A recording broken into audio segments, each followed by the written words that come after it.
Alors comme ça, Michael Jackson fait du harcèlement de rue? Après la version mauvais garçon, il est temps de proposer une image plus sulfureuse. C'est ce que Michael va tenter de faire avec cette chanson qui suit directement le titre Bad sur l'album. Fini les histoires de loup-garou pour conquérir la jeune femme, cette fois-ci, Michael traîne dans les rues pour faire tomber la femme qu'il convoitise sous son charme. Mais Michael Jackson était-il réellement un cœur à prendre à ce moment-là? On est en droit de se poser la question au vu du traitement que va subir la belle Tatiana Sumpzen par la suite. J'avais vraiment hâte qu'on parle de ce sublime titre, The Way You Make Me Feel. You knock me off of my feet now, baby. Dans cette vidéo, nous reviendrons sur l'élaboration de la chanson jusqu'à la mise en scène du court-métrage et nous reviendrons bien sûr sur l'impact qu'aura eu le titre sur la relation entre Michael Jackson et Tatiana Sumpzen. Mais pour commencer, je tiens d'abord à m'excuser auprès de Tatiana pour la prononciation de son nom et je vous propose de partir dans la genèse du titre. Wait a minute. Sit down here. I want to talk to you.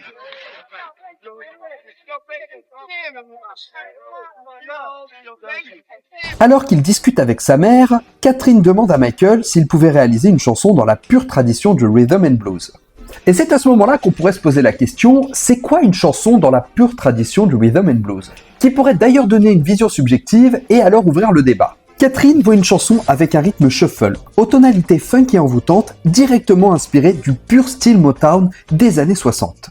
Et la chanson doit bien évidemment parler d'amour. C'est peut-être Catherine finalement qui voulait que Michael Jackson se case. Handle her yourself. Oh man, if I get on her case, she needs to put on an overcoat.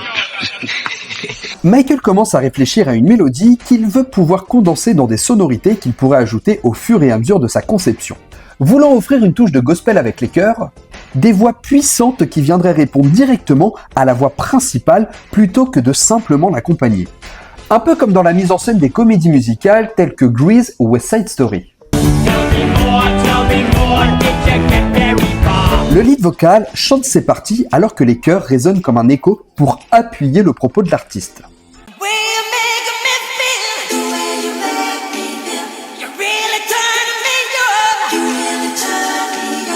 Le squelette du titre commence donc à prendre forme et une première ébauche est enregistrée en beatbox par Michael Jackson qui l'intitule dans un premier temps Hot Fever.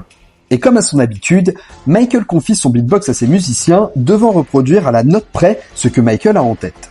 Et pour la démo Hot Fever, c'est le batteur John Robinson qui va s'y coller, recréant ce rythme shuffle avec un beat riche et lourd qui pourra se greffer aux autres éléments de la chanson, poussant l'effort jusqu'à répéter le morceau près de 12 minutes d'affilée. Pendant le mixage du titre, Michael conserve tous les bruits qui l'accompagnent lors des enregistrements, devenant lui-même un instrument du morceau en intégrant les claquements de doigts et la reprise de souffle ou les pieds qui tapent dans la cabine. De son côté, Quincy Jones se prête au jeu de rendre hommage au vieux rhythm and blues. Il fait appel pour les cuivres à Jerry Hay, qui a déjà travaillé avec Michael sur les enregistrements de Off the Wall. Et bien évidemment, celui qui aura le plus de pain sur la planche par la suite sera notre ingénieur du son préféré, Bruce Sweden. Il s'attaque au mixage de la chanson et décide de l'accélérer légèrement pour lui donner un côté plus dynamique.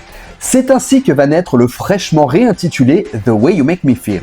Mais Bruce Sweden, qui adore les chœurs de la chanson, veut donner un vrai panache au titre et décide d'offrir un mix qui puisse mettre en avant tous les arrangements vocaux et les adlibs présents sur ses pistes.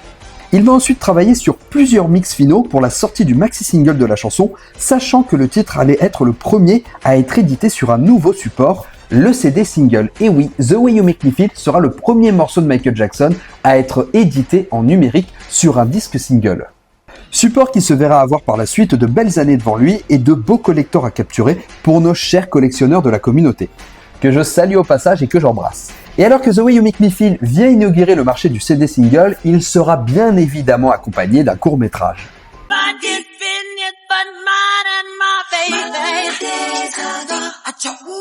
Pour la mise en scène, Frank DiLeo, le manager de Michael Jackson et roi du marketing, pense que Michael doit donner une image virile dans ce film.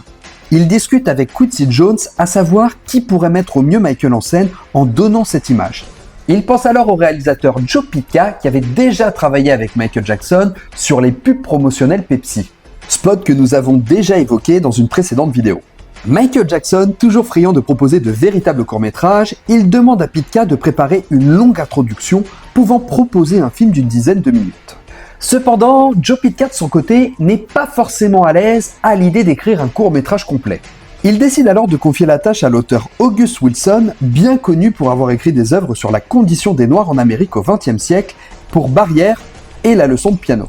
August Wilson est essentiellement connu pour son cycle de 10 pièces de théâtre intitulé Pittsburgh Cycle, qui se focalise sur la réalité de l'expérience afro-américaine tout au long du XXe siècle.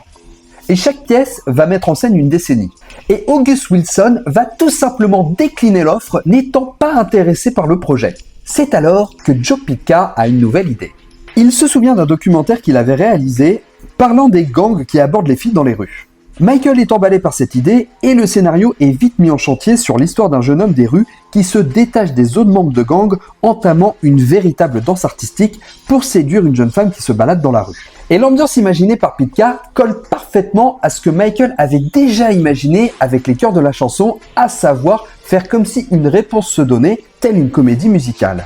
Cependant, la narration du groupe de gang peut faire écho à un clip déjà existant de Michael Jackson, se référençant directement au clip vidéo Beat It qui avait déjà proposé cette idée. Ce qui est drôle d'ailleurs, car c'était Bob Giraldi qui réalisait le clip de Beat It et les premiers spots TV Pepsi des Jackson, alors que Joe Pytka réalise les nouveaux spots Pepsi et un nouveau clip de Michael Jackson avec une ambiance de gang. On peut d'ailleurs facilement imaginer que le choix de la colorimétrie bleue du clip était pour faire opposition à celui de Beat It qui avait des couleurs orangées un peu plus chaudes. Pour le casting, l'équipe cherche la jeune femme qui pourrait incarner la dulcinée convoitée par Michael Jackson. Et ils jettent leur dévolu sur une jeune mannequin de 27 ans ayant un style collant parfaitement à l'esthétique du chanteur. C'est ainsi que le mannequin Tatiana Tomden va être recruté. De son côté, Joe Pytka décide de recruter de vrais membres de gang pour la figuration et implante le tournage dans le quartier de Skid Row à Los Angeles. Michael Jackson va également recruter sa grande sœur LaToya Jackson pour un second rôle dans le clip. Oh, baby, come on, don't be like that. Don't be stuck up. Don't you know I like it? Oh, baby, don't dog me like that. Maybe me and you can rap. Oh, baby, don't front me. You know I live. Get it, right? In a zoo, yeah. Oh, baby, you ain't nothing. You ain't nothing. You tramp. Devenant une des jeunes femmes qui se moque du chanteur pendant sa prestation.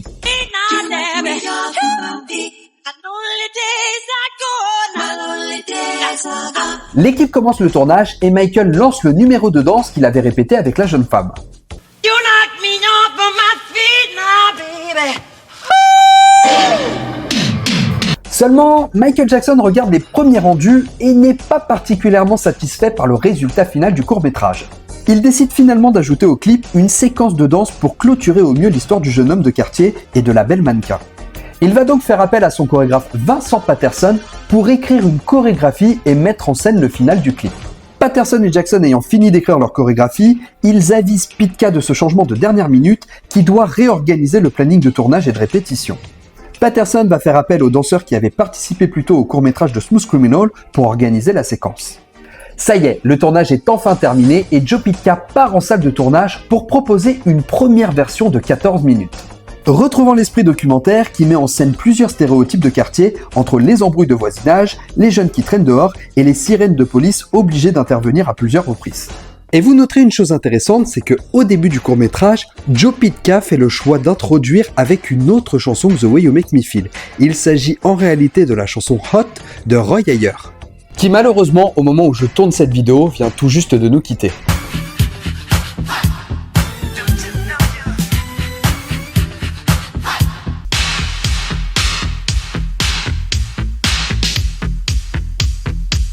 Et élément inédit dans la vidéographie de Michael Jackson, il n'apparaît dans le clip vidéo qu'à partir de la 4e minute 40.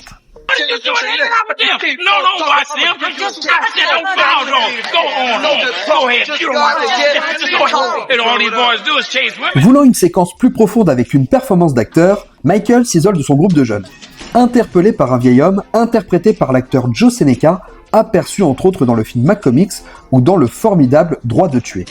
L'homme sage pousse Michael Jackson à s'interroger sur ce qui le pousse à agir comme les autres et qu'il doit puiser au fond de lui-même pour trouver qui il est et agir selon ses propres ambitions. C'est alors qu'une sublime silhouette fait son apparition au loin, Michael jetant son dévolu sur la jeune femme qui va littéralement lui mettre le vent de l'année.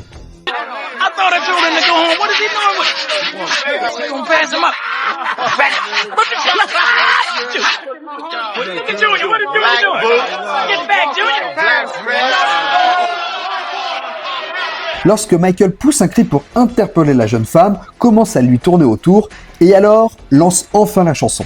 Il commence alors sa prestation pour charmer la jeune femme qui se laisse attendrir au fur et à mesure de la chorégraphie, malgré quelques gestes plutôt explicites. Just kiss me, baby, and tell me twice. Satisfied. 'Cause you're the one for me. Alors que la jeune femme est prête à s'en aller, les membres de la rue s'animent derrière Michael, offrant une chorégraphie finale rendant hommage à Fred Astaire et Gene Kelly. De là, Michael disparaît, la jeune femme perdue de ne plus voir son éphèbe le recherche jusqu'à le revoir apparaître pour finalement tomber dans ses bras. Et Michael Jackson est plus que satisfait de cette version finale. Cependant, MTV va tout de même mettre son veto. La chaîne considère que le film est inexploitable en l'état, privilégiant des clips vidéo plus courts pour sa chaîne de programmation. Michael Jackson cède et fait envoyer 2 versions courtes retravaillées pour la diffusion TV. Une version de 9 minutes qui rush sur l'introduction du clip, faisant apparaître Michael plus rapidement, version qui sera d'ailleurs éditée sur la cassette de History, et une version de 6 minutes coupant toutes les séquences scénarisées, démarrant l'intrigue sur le vent magistral que se prend le King of Pop. Version qui sera cette fois-ci éditée sur le DVD Number One. Et côté vie privée, Tatiana va être marquée par sa rencontre avec Michael Jackson et va tisser des liens assez forts avec le clan Jackson. Une idylle est d'ailleurs supposée entre le chanteur et la jeune femme, officialisée par Tatiana, mais sans jamais vraiment avoir eu une officialisation publique du côté de Michael Jackson. On a pu cependant l'apercevoir à plusieurs reprises avec Michael Jackson et notamment sur le tournage du clip de Leave Me Alone. Tatiana est d'ailleurs embauchée pour participer à la tournée du Bad Tour et se produire sur scène sur des prestations de The Way You Make Me Feel. Frank DiLeo briefe la jeune femme, lui donnant une consigne claire, interdit d'embrasser Michael sur scène. Seulement cette consigne, qui semble assez simple, va être finalement le désastre de sa vie.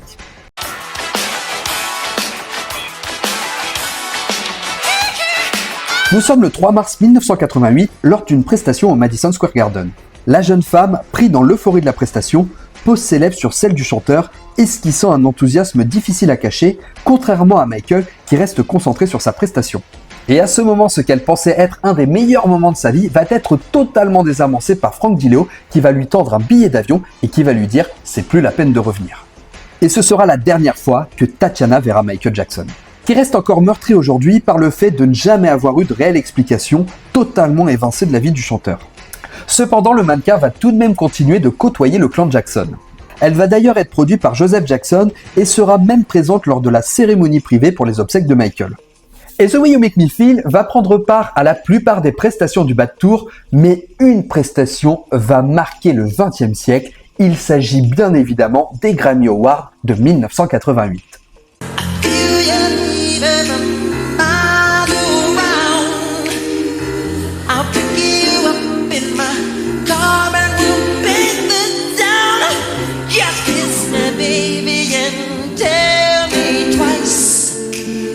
Pour préparer sa prestation, Michael part en studio un mois plus tôt entre 2 répétitions pour le Bad Tour.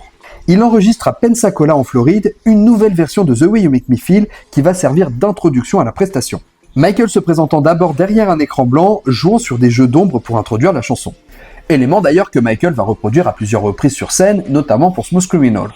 Michael fait sa prestation, puis reprend ensuite la chorégraphie du clip, suivie par la suite d'une prestation sur Men in the Mirror. Oh, je fonds quand je vois ça.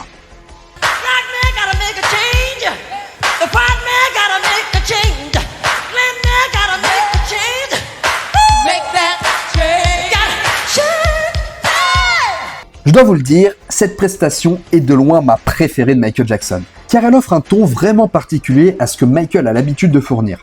Et si vous êtes observateur, on peut remarquer le changement d'attitude de Michael entre le performeur extraordinaire qu'il est et l'homme introverti qu'il pouvait être en privé. Cette soirée va cependant marquer également un des épisodes les plus tragiques de Michael Jackson, qui ne va rien gagner cette soirée-là. Bad, Michael Jackson. Album producers Quincy Jones and Michael Jackson. Quincy Jones and Michael Jackson. I was in a hurry. Bad. The single. Bad, the single, Michael Jackson. Côté scène, on peut également parler de la prestation proposée au 30e anniversaire de la carrière solo de Michael Jackson au Madison Square Garden, où il interprète The Way You Make Me Feel avec une des artistes phares du moment, Britney Spears.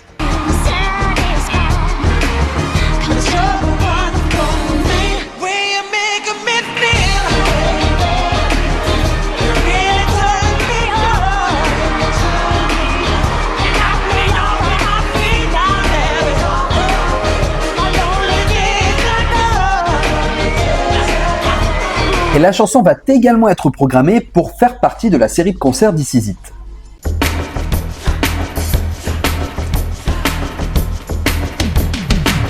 Où l'on peut assister pendant les répétitions à la manière dont Michael Jackson briefe ses musiciens pour que le son sonne exactement comme le public voulait l'entendre selon lui.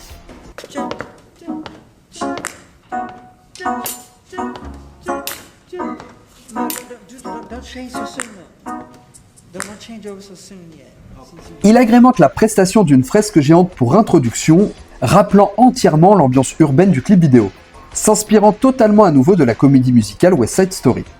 D'ailleurs, il est intéressant de noter qu'à la base, cette chanson est une commande de sa maman et que celle-ci, lorsqu'elle assiste aux prestations de The Way You Make Me Feel, est totalement envoûtée. That's Shannon and my mother backstage at one of my concerts. They're singing almost as loud as me. Ce qu'on peut dire, c'est que The Way You Make Me Feel donne une nouvelle approche sur l'image de Michael Jackson, essayant de le montrer comme un homme à femme, mais qui pourtant la repousse lorsque celle-ci échange un baiser avec lui dans la vraie vie. Enfin, Michael impose de nouveau son talent, à savoir transformer ses chansons en véritables films, trouvant toujours un propos plus que pertinent pour les mettre en scène. Mais malheureusement désamorcé par les médias, peu présent à cette époque pour s'accommoder des œuvres entières. The Way You Make Me Feel signe un des meilleurs titres de Michael Jackson, un véritable hommage au rhythm and blues, avec une dose de gospel hyper envoûtant.